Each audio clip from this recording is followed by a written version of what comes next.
Arro, meu povo! Trabalhão, né?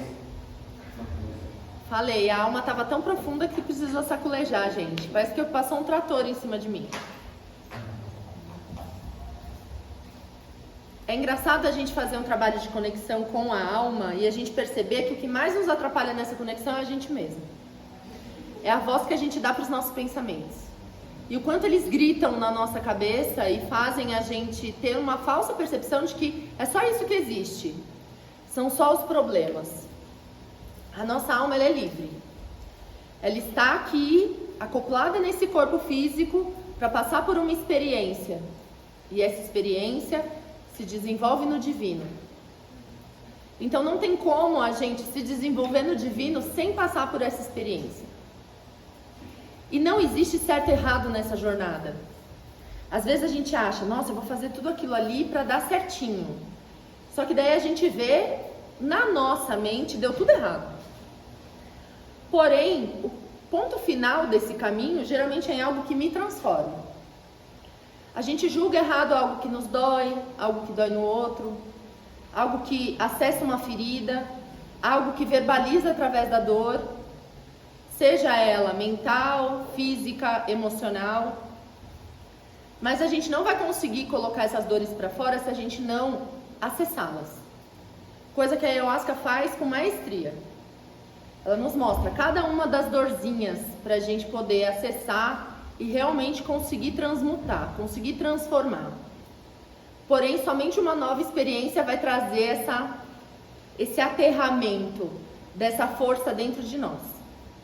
Não tem jeito. São as experiências que fazem com que o meu ser cresça. Só que das tantas experiências que nós temos durante uma vida inteira, a gente renega 80%. Porque a gente acha ainda que todas as experiências válidas são aquelas que eu tive sucesso. E não. Porque na realidade a gente veio para aprender. Eu falei semana passada e vou repetir. O ser humano ainda está em processo de acabamento. A gente ainda não foi finalizado.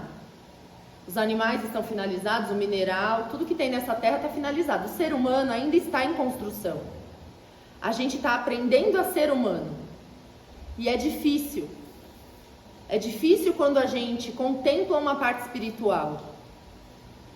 Porque a nossa mente mente o tempo inteiro para nós. Ela mostra lugares tenebrosos, ela mostra resultados terríveis. E a gente teima em acreditar nisso. Sem se lembrar de que isso é somente uma perspectiva do meu ser. É um ponto de vista do meu olhar que pode encontrar tudo em ruínas. Mas se eu olhar por outro ângulo, talvez seja uma fonte de renascimento, de reconstrução do meu eu. A cada jornada que passa, a natureza ensina pra gente o tempo inteiro que tudo neste planeta tem fim. Tudo. Pode demorar milhares de anos, mas aquilo vai se transformar. E nós também. Nós nos transformamos a cada experiência que nós temos. Às vezes, em um dia, a gente conversa tanta coisa bacana que aquilo causa uma explosão de expansão de consciência na nossa mente. Às vezes é 10 minutos, às vezes é uma frase, às vezes são coisas que vêm aqui e encaixam o quebra-cabeça que estava aqui dentro, que sempre a gente sentia que faltava uma peça. E essa peça geralmente é um ponto de vista diferente, um outro ângulo para que me faça olhar para as coisas com maior amplitude. Acessar a nossa alma é acessar a nossa liberdade. A nossa alma pede para a gente o tempo inteiro para que a gente faça algumas coisas. E são coisas simples que o ser humano traz do berço. Às vezes é dançar, às vezes é tomar um banho de chuva, às vezes é conversar, às vezes é um abraço. Mas a gente se limita tanto achando o que o outro vai pensar se eu fizer isso. O que o outro vai pensar se eu começar a dançar? O que o outro vai pensar se eu chegar e abraçar? Não, eu preciso preparar um esquema para acontecer. E aí esse esquema se esquece, porque daí vem os problemas e a gente acaba renovando a nossa gama de problemas cerebrais. Estudos científicos comprovam que nós temos X problemas na nossa mente. Quando a gente resolve um, a gente arruma outro. E a gente arruma outro. E a gente substitui esses problemas Porque a gente funciona, a nossa combustão são os problemas. E foi assim que o ser humano desenvolveu. Na Terra. Ele tinha um problema para se aquecer. Aí descobriu o fogo. Mas ele descobriu que o fogo podia aquecer. Mas de tanto chegar perto, ele também descobriu que o fogo podia queimar. Ele descobriu que o fogo podia transformar a comida dele em algo aparentemente mais gostoso. Aí ele descobriu que não existiam só as cavernas para ele se abrigar, que ele podia criar algo. E nessa, de descoberta em descoberta, a gente chegou onde a gente está hoje. Mas essas descobertas só se deram através dos problemas. Quando eu olho e falo, eu tenho um problema, e aí a gente busca a solução. Essa solução é o que faz com que a gente evolua. Só que a nossa mente fica tentando antecipar todos os processos dessa evolução. Tem que ser assim para dar certo. Quantas vezes já aconteceu da gente sair de casa, a gente programar um dia acontecer completamente o contrário, mas ser maravilhoso? Ou o contrário, da gente sair com um dia programado, acontecer tudo, mas você chegar com aquela sensação de vazio. Falando, mas eu fiz tudo. A gente às vezes só esqueceu de ouvir a alma. Que a alma talvez não queria fazer aquilo naquele dia. Tinha coisas mais importantes para a nossa evolução. Mas a gente continuou seguindo a mente. E esse papo de seguir a mente está vindo numa constante nos nossos trabalhos. Da gente começar a ouvir a nossa alma, a nossa espiritualidade, a sabedoria que habita dentro de nós. Da gente se conhecer como ser. Como ser, somos extremamente grandes. Extremamente grandes. Para sintetizar, a gente precisa aprender na Terra, manifestar na Terra as nossas ações, para que isso se consolide. Mas ideias não faltam para ninguém. Só que o quanto dessas ideias a gente julga como ruim, como negativa. Isso daqui não vai dar certo. Isso daqui não vai trazer o que eu quero.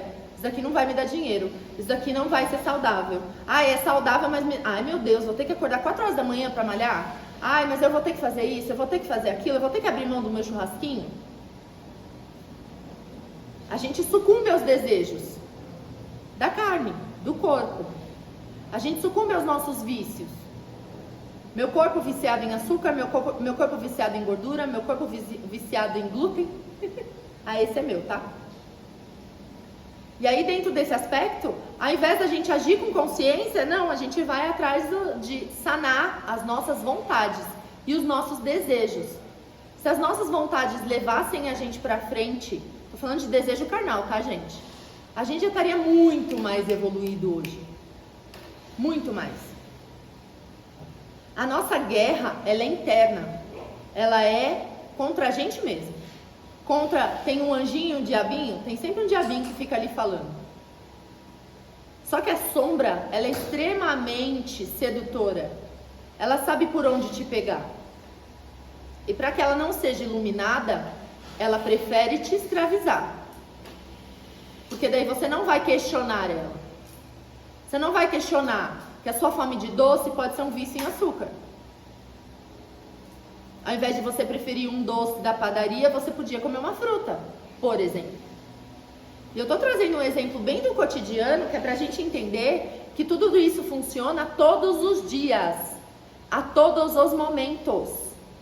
E como que a gente combate isso? Estando presente. A nossa presença é a energia que a gente dá para tudo aquilo que acontece na nossa vida. Só que a gente, de tanto fugir dessa presença, a gente quer esquecer, a gente quer viajar, a gente quer pensar em outra coisa que na nossa mente é muito mais legal do que o agora. A gente se perde da gente. A gente desconecta, não literalmente, porque isso não é possível, mas a gente acaba desconectando da nossa alma. Ou seja, a gente para de ouvir a nossa alma para ouvir os nossos desejos mentais e carnais. Nosso desejo de ganhar mais dinheiro, nosso desejo de fazer sucesso, nosso dinheiro de ser bem visto, de ser bem quisto, de ser legal para todo mundo, para as pessoas, a gente não sendo legal para a gente. Porque a nossa alma, ela sempre vai contemplar o todo. Sempre. Nada que vem da alma é prejudicial para ninguém. Só que essa é uma artimanha da mente, de causar medo em nós. Da gente seguir aquilo que a nossa alma está falando. E não somente os nossos instintos. Porque os instintos, Vamos lembrar o que são os instintos? Instintos da fome, da sobrevivência. Então, que movimenta esses instintos? O medo, a coragem. Só que nós não nos resumimos a isso. Muito pelo contrário, nós somos muito mais do que isso. Porém, hoje somos escravizados pela nossa mente e pelos nossos desejos. E essa é a maior luta do ser humano, com ele mesmo. Porque não adianta você apontar os desejos do coleguinha, se os seus estão ali te dominando. Se existe uma missão para cada um de nós que pisa na Terra, é se curar. Se curar de nós mesmos, dos nossos desejos, da nossa mentalidade. Expandindo essa mentalidade, entendendo que desejo dá e passa. Dá e passa. Quantas vezes a gente sente fome, toma um copo d'água e passa? A gente não sabe nem, às vezes, nomear qual é o sentimento. Ah, eu tô com ranço. O que é ranço? A gente não sabe nem o que é ranço. Se a gente for explicar mesmo, sei lá, não gosto da pessoa. Sei lá, não gosto. Às vezes gosto, às vezes não gosto. Agora eu tô com ranço. A gente começa a criar palavras para traduzir algo que a gente não sabe traduzir. E que talvez nem seja necessário. Porque nós não somos o que sentimos. Nós somos passagem de sentimentos, passagem de pensamentos. E quando esses pensamentos, esses sentimentos passam, quem fica sou eu. Sou eu. Isso só me domina de acordo com o tamanho da importância que eu dou para isso. Qual é o tamanho da importância que eu dou para cada pensamento? E às vezes esse pensamento não é nem meu. É alguém que está na sala, que está pensando alguma coisa. Captei porque sou uma antena. E eu não estou falando em pessoa física ou jurídica. Eu estou falando nós somos antenas. Só que a gente ainda não se conhece o suficiente para entender que somos. A gente ainda acha que isso é um dom mediúnico somente de algumas pessoas. Não. A gente tem uma glândula no nosso corpo chamada glândula pineal, que capta o extrafísico o tempo inteiro. E o pensamento, sim, ele é extrafísico. Porque ninguém conseguiu determinar aonde que nasce o pensamento dentro do corpo biológico. A gente tem Freud, que separou o pensamento do cérebro 1800 e alguma coisa. Lá foi estudado. Estudado mesmo, cientificamente. Ele pegava pessoas em coma e essas pessoas traduziam exatamente o que tinha acontecido na sala quando elas estavam em coma. E aí ele, peraí, o pensamento não tá aí dentro do cérebro, porque o cérebro estava adormecido, essa pessoa estava sendo assistida. Da onde que sai o pensamento, então?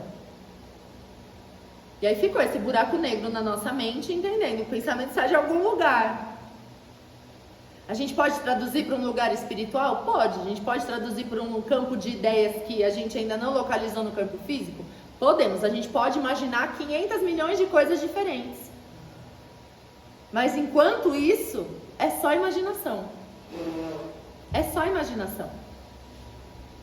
Então, peraí, será que esse pensamento é meu mesmo? É só no agora que a gente consegue discutir, que a gente consegue perguntar, que a gente consegue se questionar. Porque se questionando é que a gente cresce. Questionando tudo e todos. Eu não estou dizendo para ser a pessoa chata que questiona todo mundo. Mas sabe, aquela mãe que dá uma ordem para a criança fala, por que não? Assim como eu falei no começo do trabalho. Se o adulto não souber responder, acabou o teu argumento, filho. Que a criança está sedenta para você responder e aquilo fizer sentido para ela. Porque senão ela vai fazer escondido, muito provavelmente. Assim como nós. Não pode bater no coleguinha? Quando ela não estiver vendo, eu bato. Por quê? Porque não. Deixa de explicar algo. A nossa mente é exatamente igual. Se não tem explicação, ela não compra aquela regra. Talvez ela compre por outros atributos, tá? Porque veio de uma pessoa extremamente especial pra mim, porque isso, porque aquilo outro. E aí aquilo se torna uma resposta. Mas sem uma resposta direcionada, a nossa mente vaga. A pessoa falou que não pode, mas não me disse o porquê, eu não consigo entender. Pra mim pode. E aí a gente vai lá e quebra as regras. De todo e qualquer lugar. Então a conexão com a alma é conexão com a nossa liberdade e também com as nossas regras. Porque a alma diz se aquilo vai te fazer mal, se aquilo vai fazer mal para outra pessoa. Só que a gente fica abaixo do guarda-chuva das regras da mente. É lógico que a gente tem que levar a mente em consideração. Porque é nela que estão os arquivos para saber de boa convivência, por exemplo. A minha alma está dizendo que eu preciso dançar pelada para a lua, ao sagrado feminino. Ah, mas não consigo, porque tá cheio de gente na rua. É melhor não mesmo. Melhor não. Não é? Mas talvez você consiga no seu quarto.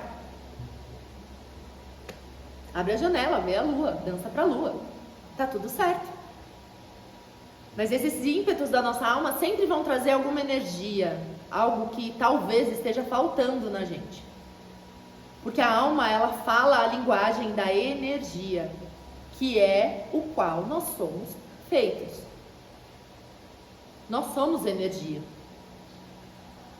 E às vezes essa energia está em desequilíbrio. Dançar para a lua vai te equilibrar. Só que aí a gente apaga a nossa alma falando e fala na mente: ih, tô muito louca, olha aqui o que tá vindo na minha cabeça. Não vou fazer isso nem a pau. Tudo certo. Continua desregulada. Preços que pagamos pelas nossas escolhas. Preço que pagamos por escolher.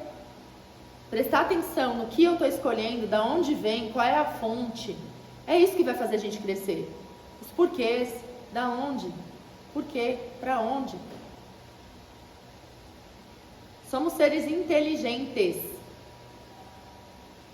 Toda vez que eu vejo alguma maldade no mundo, a gente até comentou essa semana, falando assim, se o povo parasse de fazer maldade e usasse a mesma energia para construir algo legal, a gente ia estar num mundo tão bacana.